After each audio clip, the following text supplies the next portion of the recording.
Chapter 12. Kai.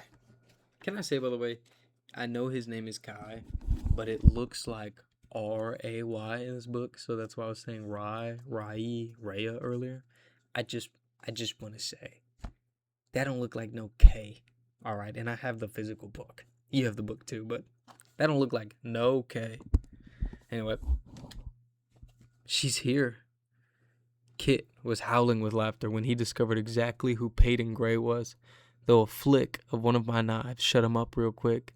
But even while raising his hands in surrender, he couldn't stop babbling about how funny the whole situation was. And he's right. It is laughable. The psychotic girl who unwittingly saved a prince she clearly couldn't care less about is now rewarded for it by being forced into the trials that could kill her. And now she's sitting right in front of me. After washing my body off with sweat and the blood that accompanied that long day of training and torturing, I made my way to the throne room. Soon after, Braxton shuffled in, followed by Jax, who's still bouncing with excitement.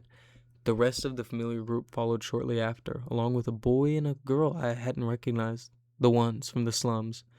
The seats around the table filled up quickly, leaving the two at the head for the king and the queen, and one beside me for Kit. But right as we all got comfortable and began to idle conversations about the same regulated topics we've spoken of for years, something happened. She happened. She walked in. Taking the seat across from me, not even glancing in my direction, she says, "So what's for dinner?" She speaks confidently as her fingers fidget, spinning the ring on her thumb. Interesting. Introductions are quickly exchanged between Andy, Braxton, Jack, Sadie, Blair, and the newcomers, Ace and Hera, and yet she still hasn't even bothered to look at me. That just won't do. And I'm Kai, but you already know that. That finally gets her attention. The corner of my mouth twitches with the ghost of a smile while her eyes lock mine. Her lashes are darkened with makeup, contrasting against the bright blue of her gaze. Soft silver waves tumble over her shoulder and into her face, and I have this sudden and annoying urge to push the strand out of her eye. If only I could see them better. Yes, unfortunately, I did know that already. Her soft smile is in total contrast to the sharpness of her gaze.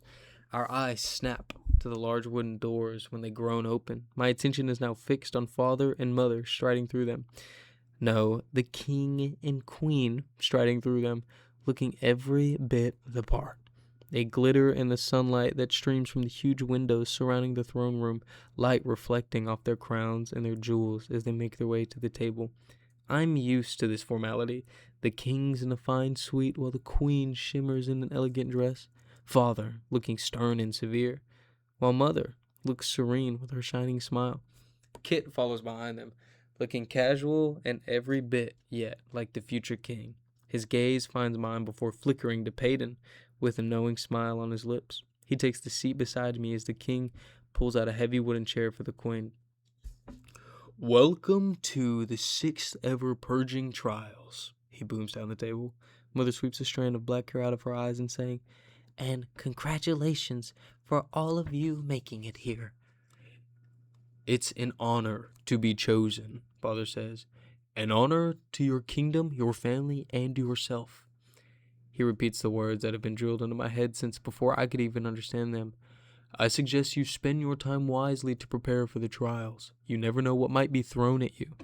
His eyes land on mine, silently and less than subtly, reminding me of my mission to win. "I will urge you to use the remaining time before the first trial, as well as each week in between the next ones, to train. And to watch your opponents train." I can almost see the unspoken words in his eyes, knowing how your competition fights. Learning how to read their movements and maneuvers could be the difference between life and death. "As well as practicing your dance steps," mother says warmly, as she's always enjoyed the balls far more than the bloodshed of trials. Father smiles at his wife. It's a genuine gesture, the kind he only gives away to her. "Enough talk of trials. Let us eat." And with that, the procession of several servants began, all carrying steaming trays to the table, dozens of dishes piled high with food that is set before us. Seasoned turkey and heaps of beans are being shoveled onto plates. Gail herself brings out a tray of gooey sticky buns, setting them before Kit and me to tease the two of us. I give her a quick wink as she walks away, rolling her eyes at me before bustling out of the room. Kit and I talk idly as we pass trays of food around, shooing away servants when they offer to serve us. I'm in the middle of piling turkey onto my plate when my eyes snag on Peyton, sitting rigidly across from me. Her jaws locked tight as if she's trying her hardest not to let it fall open. Curious. I look down the table at Hera, who is wearing a similar look of awe on her face. Even Ace, who seems to be better off than the three, but still can't help but silently stare at the amount of food placed before us. My gaze slides back to Peyton, who's too busy blinking to even bother eating. I can only imagine what is going through her head. Probably something along the lines of how disgusted she is at the amount of food that we waste while she barely has any to survive. As I look at the masked anger growing on her face, something tells me she'd rather go hungry tonight. And that won't do. Just because we are competing against each other doesn't mean that I want to beat her by default by having her starve to death. So I stab a piece of turkey with my fork, reach across the table, and plop it onto her plate. Her eyes snap to mine, her face a cross between annoyance and shock. "Do you like beans?" I casually ask, and when she doesn't answer, I pile them onto her plate anyway. "Well, I guess I'll find out." I lean over the table, adding potatoes to the growing pile of food on her plate as I murmur, "Are you going to make me spoon feed you too, or can you handle feeding yourself?" With that, I smile at her in a way that'll undoubtedly make her want to throw her beans and a punch at my face. Her eyes burn like blue flame, practically scolding me with a glare. But just as I suspect, she reluctantly picks up her fork and shoves some beans into her mouth with her gaze pinned on me. I lean back in my chair, grinning, so she could see it in my eyes that I would, in fact, spoon feed her if she didn't start eating, and there was no way in hell she was going to let that happen. The next several minutes are filled with the sounds of clicking silverware and scattered conversation. Blair turns towards Kit and me, talking about Plague knows all. In general, Kit is a far better man than I am, and especially so when it comes to her. He talks casually, while I offer my attention to the food in front of me instead. Father's voice suddenly cuts through the din of conversation. "So," I look up and he's staring at Peyton intrigued. "This is the girl that saved you in the alley?" "Only after robbing me." I can feel everyone's eyes flick towards us, all listening to the conversation. Peyton gently drops her fork and stares at the king with so much intensity in her gaze that she briefly reminds me of Blair. There is a certain emotion clouding in her eyes as she looks at him, an emotion that she's trying to hide.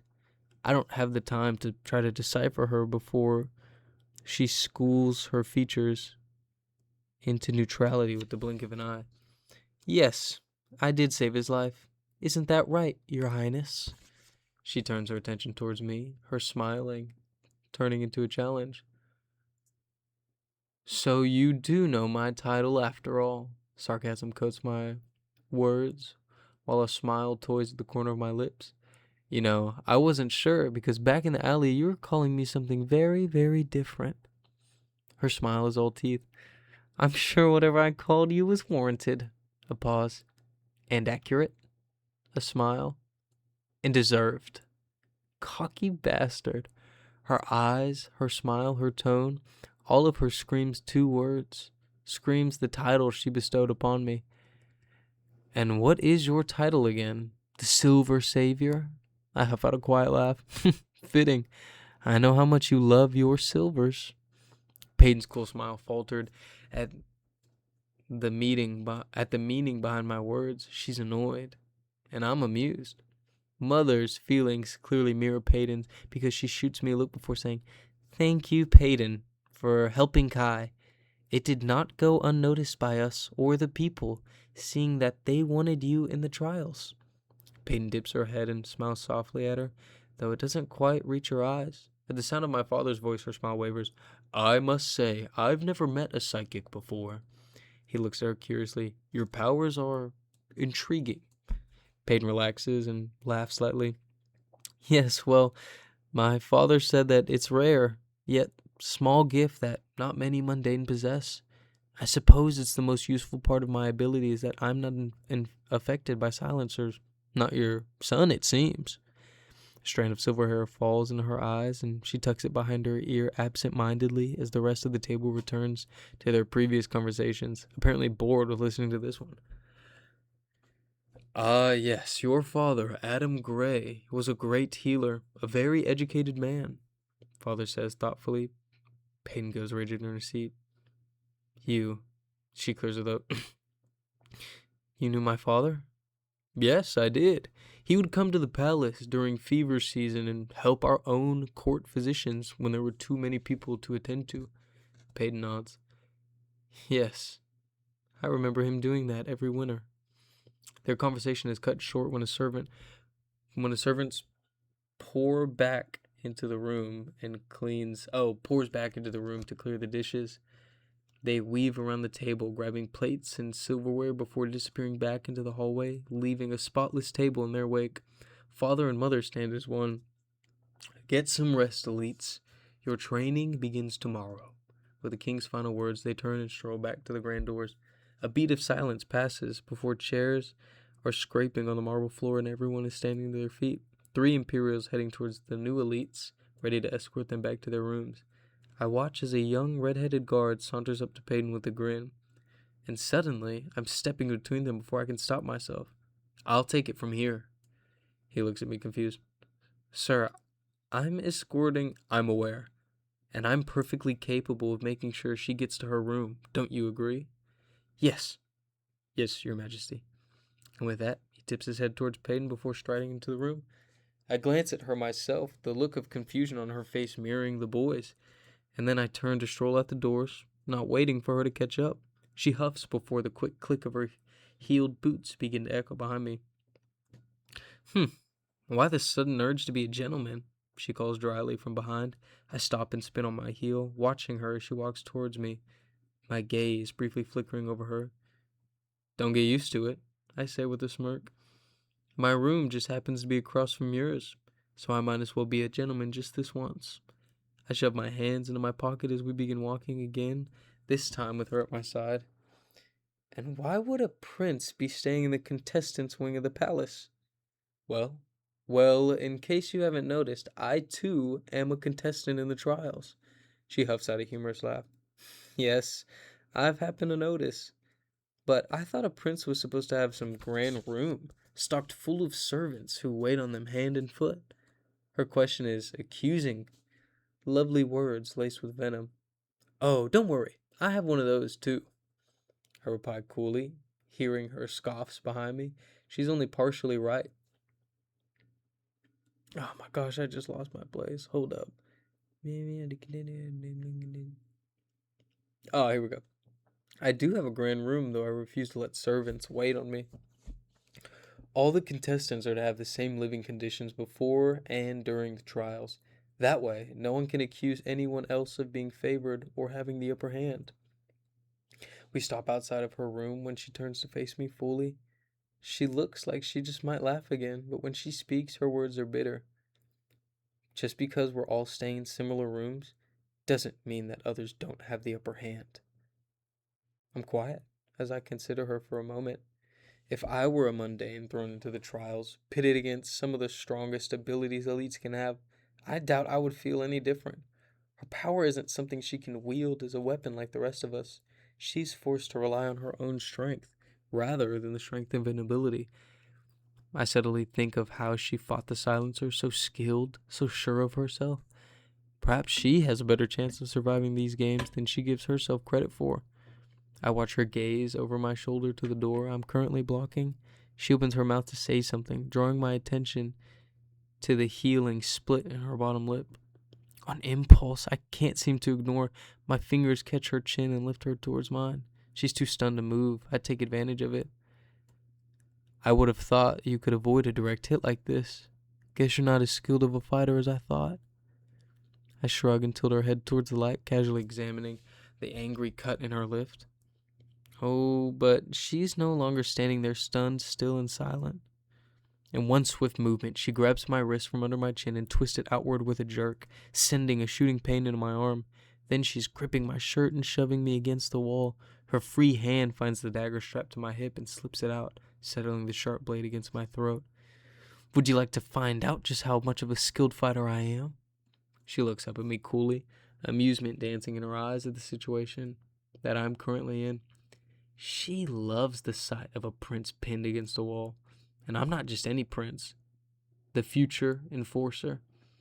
I lean against the cool stone, laughing darkly as I slip my hands casually into my pockets. That only has her pressing the blade harder against my throat, threatening to draw blood.